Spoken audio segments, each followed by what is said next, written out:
ঘটাতে হবে। কেমন করে আকার ঘটাতে পারবো? এই রসের যেদিন আকার ঘটাতে পারবো সেদিন এই রস হচ্ছে রাসে পরিণত হবে।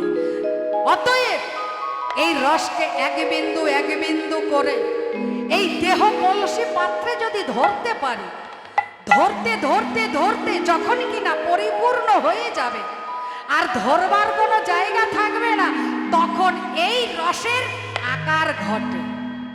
আর যখন কিনা আকার ঘটবে তখন এই রসের আরেকটি নাম হয়ে যায় কি না, তাকে বলা হয় চন্দ্র সত্তা। কেন চন্দ্র সত্তা বলে না, আকাশের চাঁদ যেমন 15 কলায় পরিপূর্ণ, এই 15 কলায় যে পরিপূর্ণ হয়েছে এটা কিন্তু একদিনে হয়নি, কখনো 15 দিন ধরে হয়েছে, তাই না? এক কলা নিয়ে, তাই না? ঠিক তদানুরূপ এক কলা নিয়ে যখন কিনা 15 কলা পরিপূর্ণ হয়ে গিয়েছে তখন কি হয়েছে না, পূর্ণিমাতে পরিণত হয়েছে, তাই না? মহাপূর্ণিমা।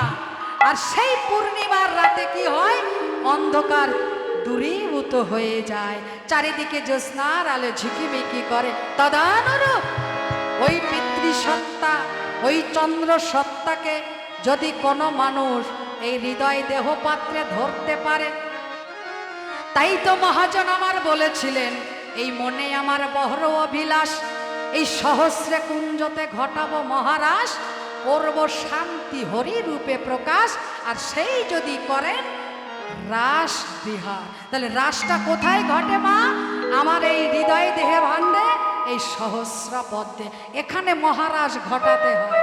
এবার যখন কিনা দেহপাত্রে একটু একটু করে ধরতে ধরতে পরিপূর্ণ ধরা হয়ে গেল, আর ধরবার জায়গা থাকবে না, তখন সেই সাধু, তখন সেই বাবাজি, তখন সেই গোসাই মহন্তের শরীরের দিকে তাকিয়ে দেখবেন আমার দেহ তার দেহের মধ্যে ডিফারেন্স আছে। মনে হবে যেন তার দেহের মধ্যে থেকে আলোর বিকিরণ হচ্ছে, আলোর শোভা প্রকাশ পাচ্ছে। তার মানে বুঝতে হবে তার দেহ পাত্রখানি বাবা মা মহারাসে পরিণত হয়েছে। ভগবান তিনি কখন আমার দেহে মহারাস করবেন? যখনই কিনা আমরা এই পিতৃসত্তাকে ধরতে ধরতে পরিপূর্ণ হয়ে যাবে, তখন আমার এই দেহখানি নিত্য বৃন্দাবন ধাম হয়ে যাবে। যখন নিত্য বৃন্দাবন ধাম হয়ে যাবে তখন এই দেহে হয় মহারাস ঘটে। আর তখনই রাধা গোবিন্দ দুইজন যুগল হয়ে এই দেহের মাধ্যমে তারা আমার রাস বিহার করে, আর সেই দেহখানি হয়ে যায় তখন নিত্য বৃন্দাবন ধাম। জয় রাধে জয় রাধে।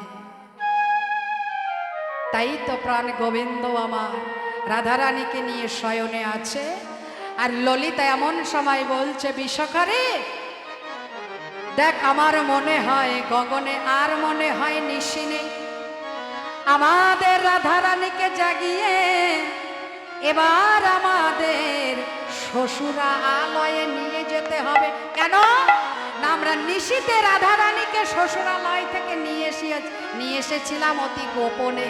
এখন যদি তারা ঠিক পেয়ে যায়